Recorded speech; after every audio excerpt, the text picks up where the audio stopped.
My name is Jack Coulter. I am 38 years old, and I work the night shift at a gas station that sits like a forgotten punctuation mark at the end of a long, dark sentence of highway. To say this was not the plan would be the grandest of understatements. The plan had involved a tech startup in Boston, a tastefully minimalist apartment overlooking the Charles River, and a wife who didn't eventually decide that my particular brand of quiet desperation was a poor long-term investment. The plan, like so many others, had failed spectacularly. So I came home. Home is Coos County, New Hampshire, the state's sprawling, sparsely populated northern attic. It's a place people leave, not a place they return to, with a failed business and a divorce decree tucked into their glove compartment. Here, the slower-paced life that brochures tout feels less like a choice and more like a diagnosis. It's a beautiful, wounded place where the median household income is roughly half of what it is downstate, and the quiet you find among the pines is often the sound of opportunities drying up. The sense of isolation isn't just geographical, it's economic, it's cultural, it's a palpable weight in the air that settles deep in your bones. My personal failure felt right at home here, a small, sad echo of the region's larger, more protracted decline. I was stuck, and this place was the physical manifestation of that feeling. The gas station itself is an artifact from a more optimistic time. It's a squat, cinder-block building with peeling white paint and a flat, tarred roof. At night, its buzzing fluorescent lights spill onto the cracked asphalt, creating a harsh, sterile island in an ocean of absolute darkness. Beyond the concrete perimeter, the White Mountain National Forest presses in on all sides, a monolithic wall of black pines and birch trees that seem to drink the light and sound from the world. The only noises are the low, constant hum of the drink coolers and the mournful sigh of the wind as it comes through the high branches. These woods have a history written in stumps and sawdust. In the 19th century, logging companies cut vast swaths of this land, leaving it scarred and barren. The forest that stands here now is not ancient. It's a second growth, younger than it looks, and it feels aggressive in its reclamation, as if it holds a grudge. Standing outside during a lull in the non-existent traffic, you can almost feel the trees watching, waiting. It's a claustrophobic, unsettling presence, a constant reminder of humanity's smallness in this vast, indifferent wilderness. I took the job because it was the only one offered. The night shift, 10 p.m. to 6 a.m. The pay was insulting, but it was enough to rent a small, damp apartment in Berlin and keep my beat-up truck full of gas. The owner, a leathery old man named Silas, gave me a 10-minute tour, showed me how to work the register, and pointed to a coffee machine that looked like a relic from the Cold War. Just keep the place from burning down. He'd grunted before disappearing into the daylight, leaving me to the encroaching night. It was on my third shift, during a profound lull that had stretched for nearly 2 hours, that I found the rules. I was wiping down the counter, a futile gesture against the permanent layer of grime, when my cloth snagged on a piece of tape. Tucked away on the underside of the counter, almost out of sight, was a single sheet of paper, yellowed with age and laminated, the edges cloudy and peeling. At the top, in thick, black marker, were the words, "NIGHT-CFT-RALIS." I chuckled, pulling it free. I assumed it was a joke left by a bored predecessor, a bit of workplace lore to spook the new guy. But as I read the list, the amusement began to curdle into a strange, prickling unease. The language was too specific, the commands too unnervingly direct. The strange, emphatic capitalization of words like "DONT" and "ALMUAYS" felt less like a stylistic choice and more like a desperate warning. I read the list twice, then a third time. The Watcher. The soil is not. It was absurd. The kind of fiction you'd find on some corner of the internet dedicated to scaring people. And yet, I couldn't shake it. I taped the paperback under the counter, but the words were seared into my mind. The rest of the hour passed in a state of heightened awareness. Every creak of the building, every rustle of leaves outside, seemed to carry a new and sinister weight. As the clock on the wall ticked toward midnight, I found myself thinking about Rule 1. The price of gas hadn't changed. The electronic switch to update the main sign was right behind the counter, a simple, modern convenience. The idea of going outside into that oppressive darkness to wrestle with a long, clumsy pole and plastic numbers seemed ridiculous. A prank. That's all it was. 11:55 p.m.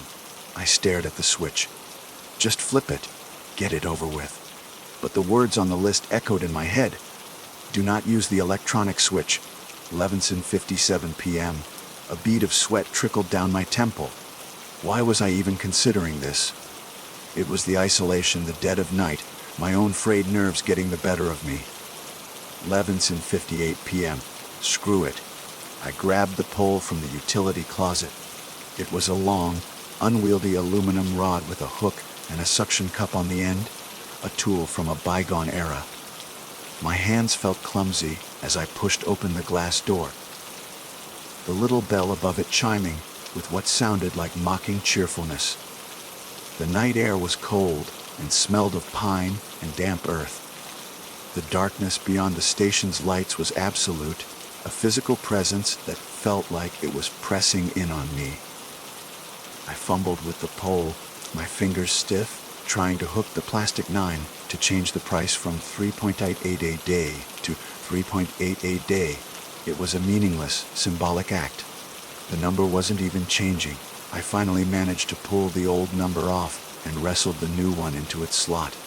I glanced at my watch. 11:59 and 50 seconds.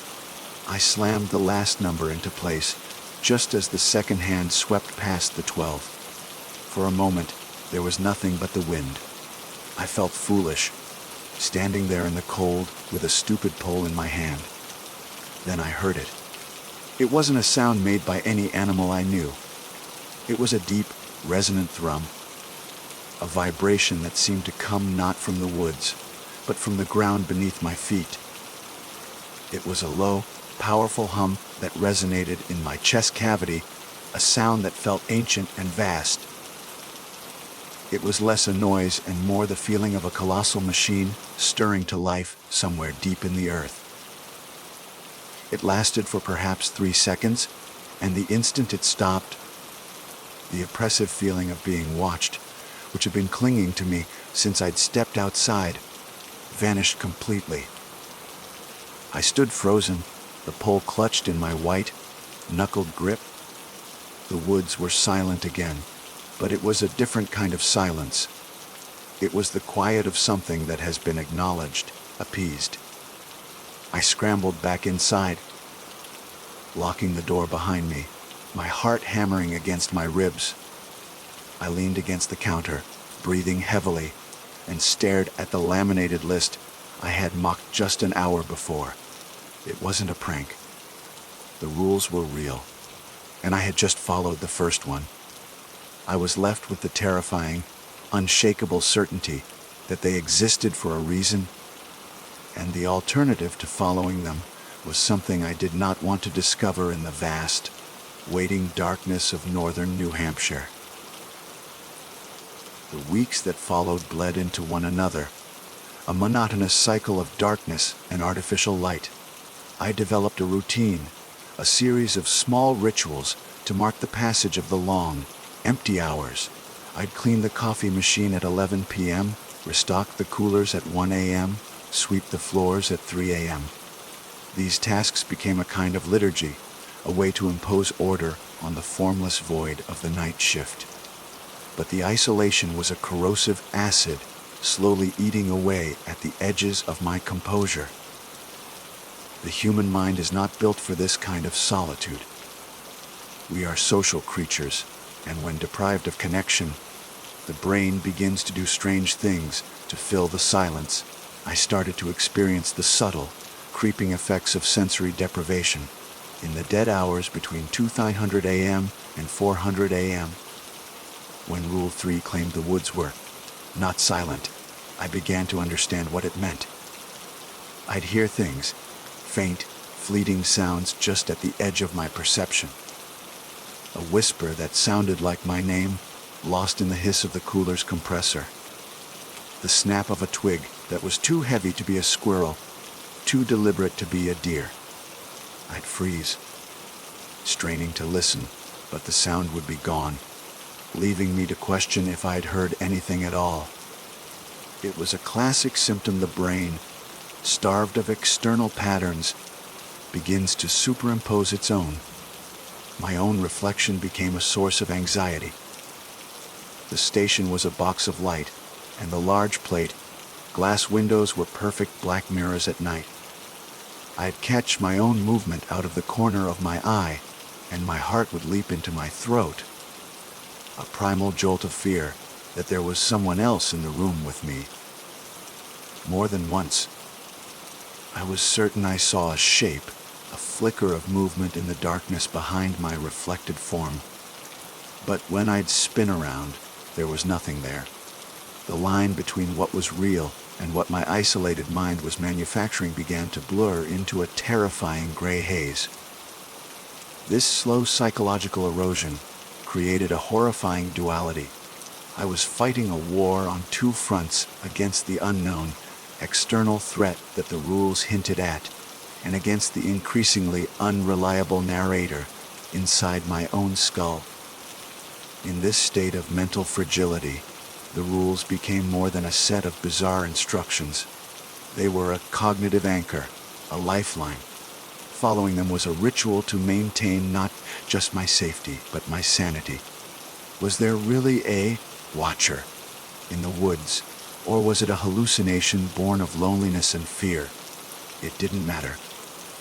Rule 4 demanded I act as if it were real, and in doing so, I was forced to confront the possibility that my mind wasn't breaking at all, which was, in its own way, a far more terrifying thought. One Tuesday night, or maybe it was a Wednesday, an old trucker named Al stopped in for a coffee. He was one of my few regulars, a man whose face was a roadmap of long highways and cheap diners. He saw me staring out the window into the impenetrable blackness of the tree line.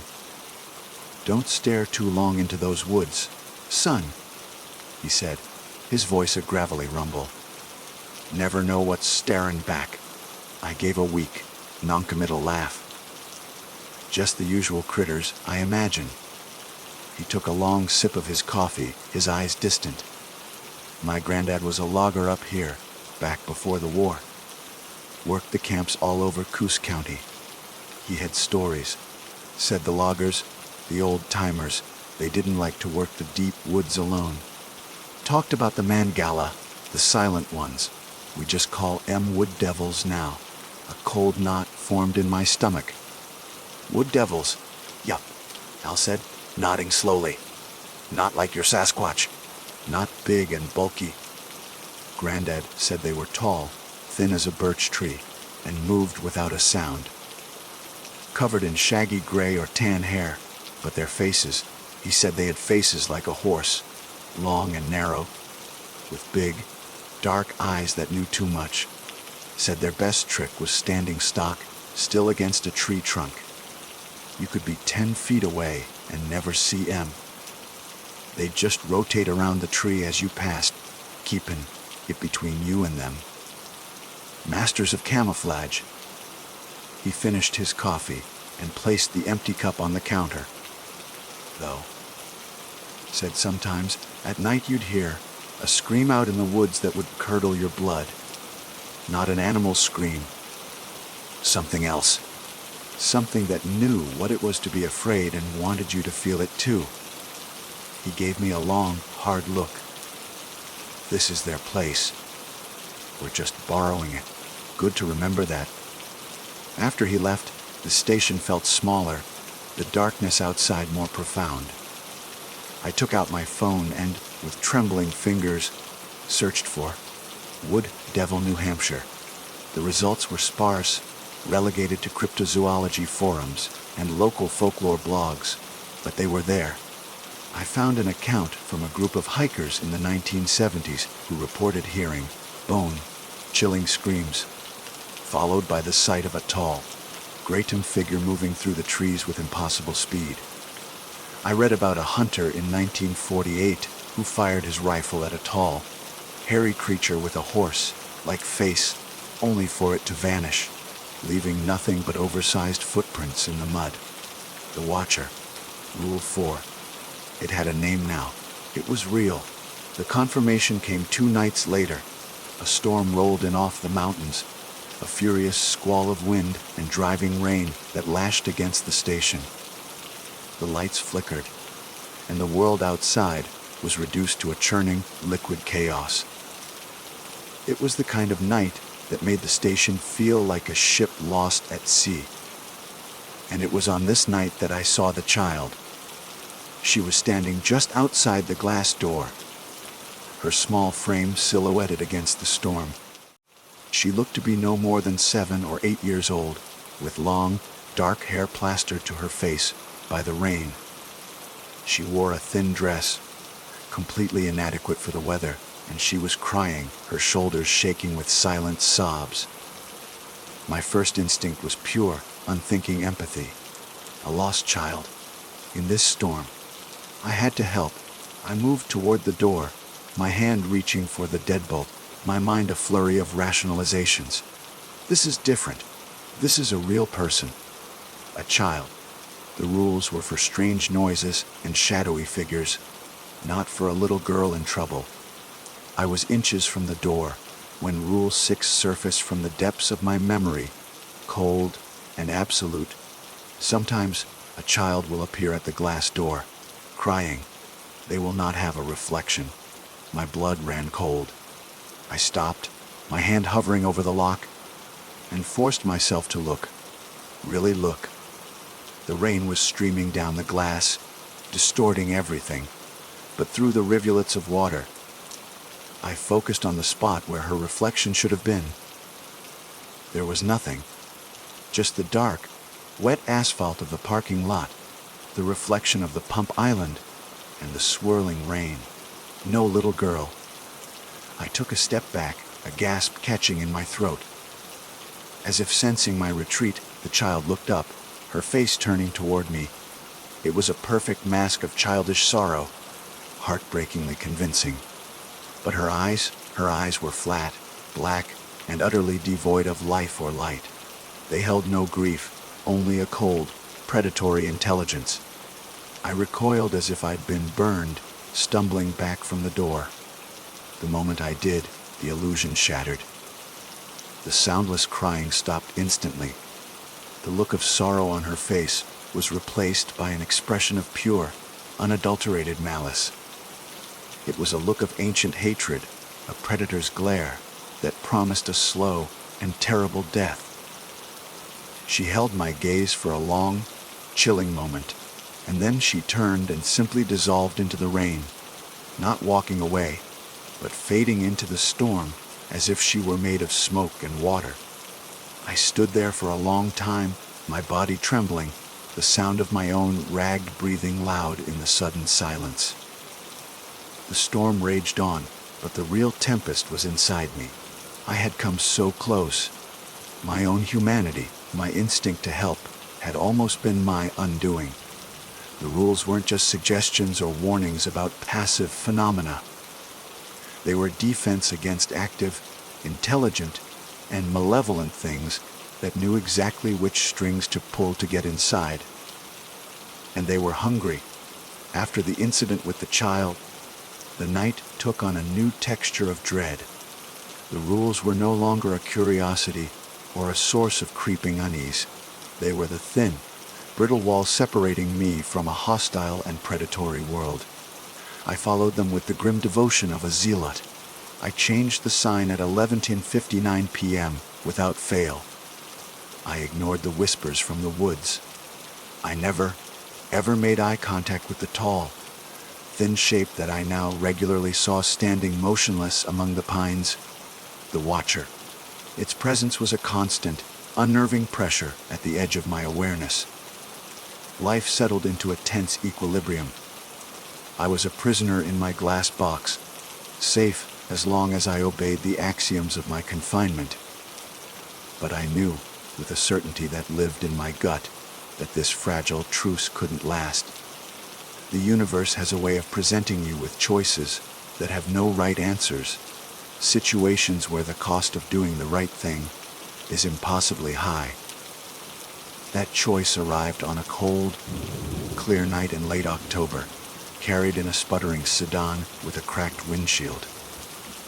The car rolled to a stop next to Pump 3, its engine dying with a final, pathetic cough. A young woman, maybe 25, burst out of the driver's side, her face pale with panic. She ran to the station door, pulling on the locked handle. "Please, you have to help us," she cried, her voice muffled by the glass. I hesitated, then unlocked the door. "What's wrong?" "It's my boyfriend, Matt," she said, gesturing wildly back at the car. We were hiking up near Mount Madison. He slipped, he fell. His leg, it's bad. Really bad. We don't have any cell service out here. I don't know what to do. I looked past her to the passenger seat. A young man was slumped against the window, his face ashen and beaded with sweat. His jeans were soaked in a dark, spreading stain of blood. He was going into shock. He needed a hospital, and he needed one now. My mind raced. The landline. I picked up the receiver, but I already knew what I would hear. I'd tried it once before, out of curiosity. There was no dial tone, only a soft, rushing static, like an empty seashell. It wasn't broken. It felt disconnected, useless. The woman was sobbing now, her hands pressed against the glass. "Please, he's losing so much blood." I was faced with an impossible moral calculus. On one side, a man's life, bleeding away in the passenger seat of a dead car. On the other, Rule 8, the most absolute and unambiguous of them all: never, under any circumstances, leave the concrete perimeter of the gas station during your shift. The asphalt and concrete are safe. The soil is not. To save him, I had to break the one rule that promised safety. To obey the rule was to let him die. For all the supernatural terror I had witnessed, this was a profoundly human dilemma. And in the end, it wasn't really a choice. I couldn't stand here in my sterile, brightly lit cage and watch someone die 20 feet away. "Get him in my truck," I said, my voice sounding distant to my own ears. "Behind the station. I'll drive you." The relief that washed over her face was quickly replaced by a new urgency. We half dragged Matt from the car to my old Ford pickup. He was barely conscious, moaning softly, his breathing shallow. We got him into the passenger seat, and the woman, whose name was Sarah, climbed in beside him, trying to apply pressure to the wound. I started the engine, my hands slick with sweat. I took a deep breath and pulled the truck around to the front of the station. The headlights cut a swath through the darkness, illuminating the highway that led to town, to the hospital, to safety. And to get there, I had to cross the line. The moment the front tires of my truck rolled off the edge of the asphalt and onto the dirt shoulder of the road, the world changed. It was not a gradual shift. It was instantaneous and violent. The quiet, watchful woods erupted. The faint, ambiguous sounds I'd grown accustomed to were gone, replaced by a cacophony of shrieks and guttural roars. It was the sound of a nest being disturbed, of a territorial boundary being violated, of a sleeping fury being awakened. It was the sound of the truce being broken. And then I saw it. The Watcher. It was no longer a static, half-hidden shape among the trees. It detached itself from the tree line and stepped into the open, and for the first time, I saw it clearly in the sweep of my headlights. The descriptions had not done it justice.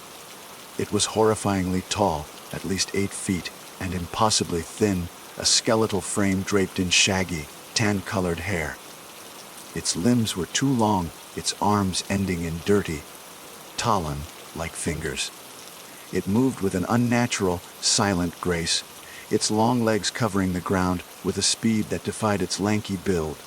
And its face, it was a nightmarish caricature of a horse, long and gaunt, with a lipless mouth and huge, black, intelligent eyes that burned with a cold, ancient hatred.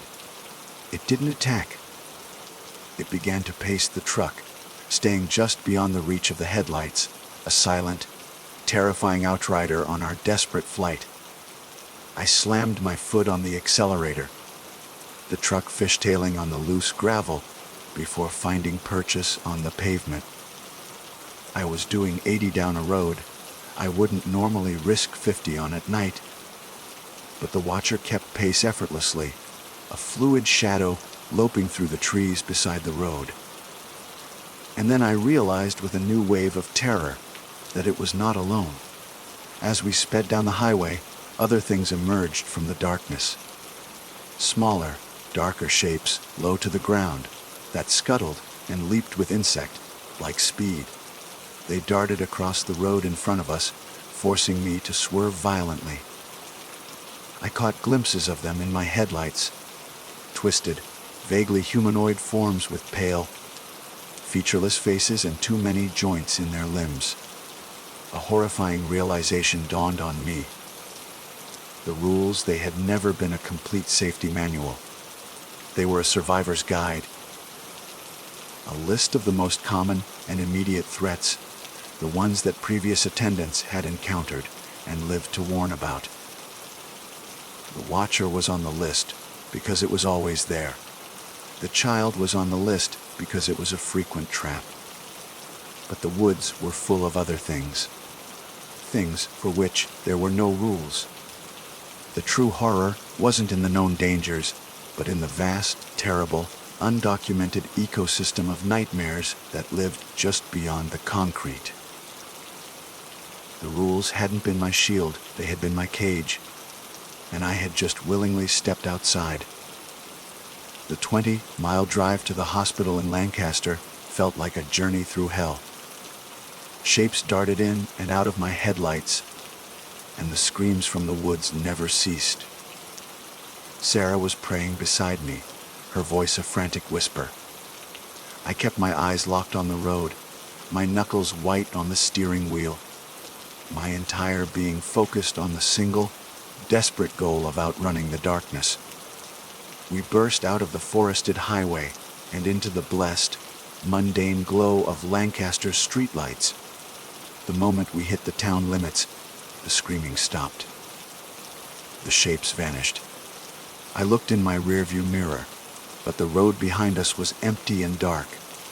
We had crossed another boundary, into a world they could not, or would not, enter. I screeched to a halt in front of the emergency room entrance. Medics rushed out, and Matt was taken away on a gurney. Sarah grabbed my arm, her eyes wide with a mixture of gratitude and terror. "What were those things?" she whispered. I couldn't answer. I just shook my head, got back in my truck, and drove. The return journey was eerily quiet. The woods were silent once more, but it was a heavy, waiting silence now. The truce was broken. The secret was out. They knew I had left, and they knew I was coming back. As I pulled back into the gas station, the first hint of dawn was bruising the eastern sky. I drove the truck onto the blessed, solid safety of the concrete, the tires making a sound that felt like a sigh of relief. I killed the engine and sat there for a long moment, my body trembling with adrenaline and exhaustion. I got out of the truck and looked toward the tree line. He was there, The Watcher. He wasn't hiding anymore. He was standing at the very edge of the woods, in the gray pre-dawn light, staring directly at the station. Staring directly at me. He was not threatening. He was not attacking. He was just waiting. And I knew, with a certainty that chilled me to my soul, that the next night would be my last. I spent the day in a fugue state, sleep an impossible luxury. Every time I closed my eyes, I saw that long, equine face, those black, knowing eyes. I knew returning to the station was suicide. I should have packed a bag, gotten in my truck, and driven until Coos County was a distant memory. But I couldn't. It wasn't about the job or the paycheck. It was a strange, grim sense of responsibility. I had broken the truce. I had invited this war. Running felt like leaving the door open for whatever poor soul Silas hired next. I had to see it through. I had to finish it. When I returned for my shift that evening, the air was thick with a palpable animosity. The woods were no longer just a dark backdrop. They were a coiled predator, waiting to strike. The moment the clock struck 10 p.m., the assault began. The old rotary phone on the counter began to ring. The caller ID was blank. I picked it up, recited the familiar line from Rule 2, "We're closed to you," and hung up. It rang again instantly.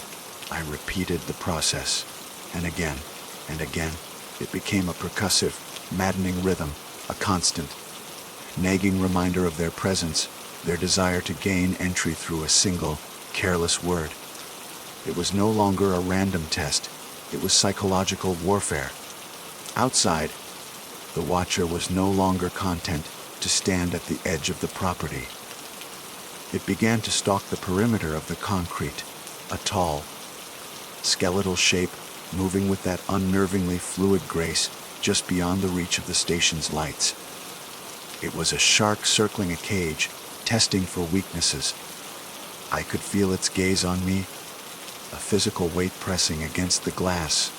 I realized then that simply hiding and obeying the rules was no longer a viable strategy. The rules were a framework for coexistence, and coexistence was over. They were actively hostile now, and I had to be as well. I had to use my understanding of their laws against them. The rules weren't just a prison for me, they were a prison for them, too. They were bound by them just as I was. The phone rang. I answered and hung up, not with fear, but with a grim, defiant rhythm.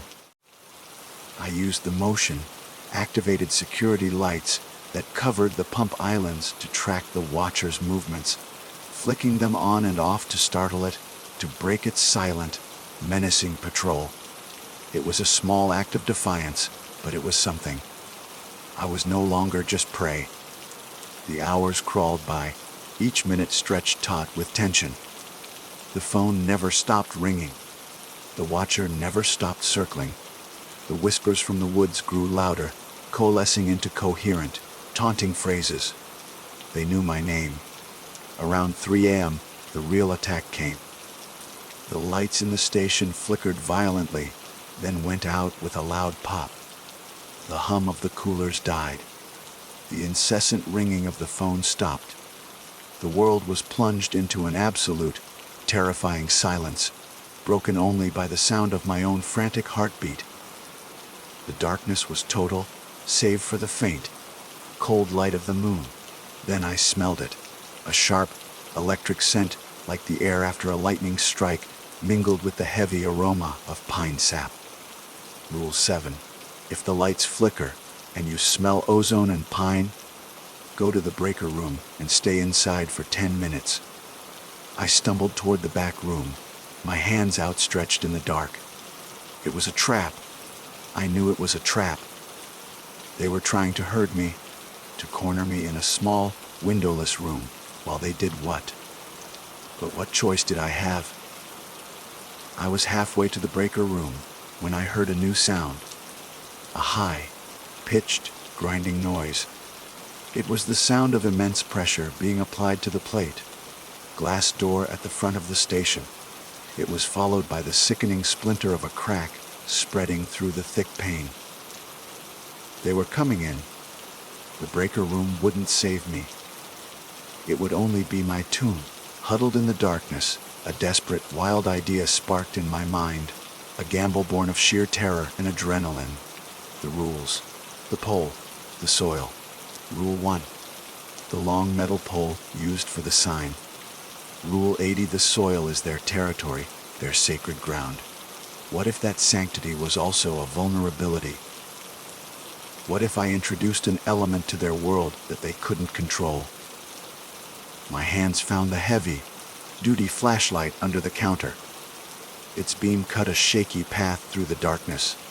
I grabbed the metal pole from the utility closet. It felt heavy and solid in my hands, a piece of the old, mundane world. Then, I grabbed the red plastic can of gasoline we used for the lawnmower. My hands were shaking so badly I could barely unscrew the cap. I doused the end of the pole, the suction cup and hook soaking up the flammable liquid. The cracking sound from the front door was louder now, a spiderweb of fractures spreading across the glass. A tall, thin shadow fell across it, the watcher. With the flashlight clenched between my teeth, I took a book of matches from the counter. I struck one, the flare of light blinding me for a second. I touched it to the soaked end of the pole. It erupted in a whoosh of orange flame, the heat pushing me back. I held a makeshift spear of fire. I didn't hesitate. I ran toward the front of the station, the flaming pole held out before me. The watcher was there, its monstrous form pressed against the glass, one long, taloned hand pushing, the glass groaning in protest. I didn't aim for the creature. I was betting everything on the rule. Their power was in the soil, the land, the ancient woods. I was going to defile it. With a scream that was torn from the deepest parts of my soul, I swung the heavy pole like a baseball bat, smashing what was left of the front window. Glass exploded outwards. Cold night air rushed in. I hurled the flaming pole with all my might, not at the creature, but past it onto the ground just off the concrete. It landed in a bed of dry pine needles and fallen leaves at the edge of the woods. The effect was instantaneous. The ground erupted in a sheet of fire, spreading with terrifying speed, the flames leaping up the trunks of the nearest pines. I had brought fire to their world. The reaction was not what I expected. The watcher recoiled from the flames, not with anger, but with what looked like sheer, primal terror. It let out a shriek, the same blood-curdling scream the old trucker had described, a sound of agony and fury, and above all, fear.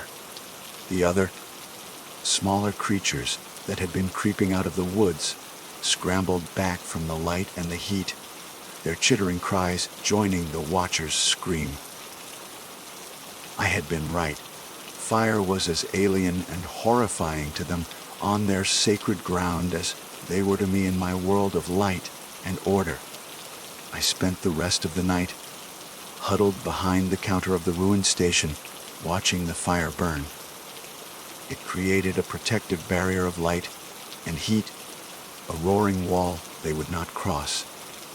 The screams from the woods continued for hours, a symphony of rage and pain, before finally fading as the fire consumed itself and the eastern sky began to pale. The sun rose on a scene of devastation. The front of the station was a wreck of shattered glass. A wide, black scar of scorched earth marred the edge of the woods, the air thick with the smell of smoke and burnt pine. But I was alive, broken, trembling, and utterly exhausted, but alive. I found the laminated list of rules on the floor, smoke stained and warped by the heat. I picked it up, found a pen behind the counter, and with a hand that would not stop shaking, I added a new line at the bottom. 9. They fear fire more than you fear them. I left the list on the counter. I took my keys, my wallet, and nothing else.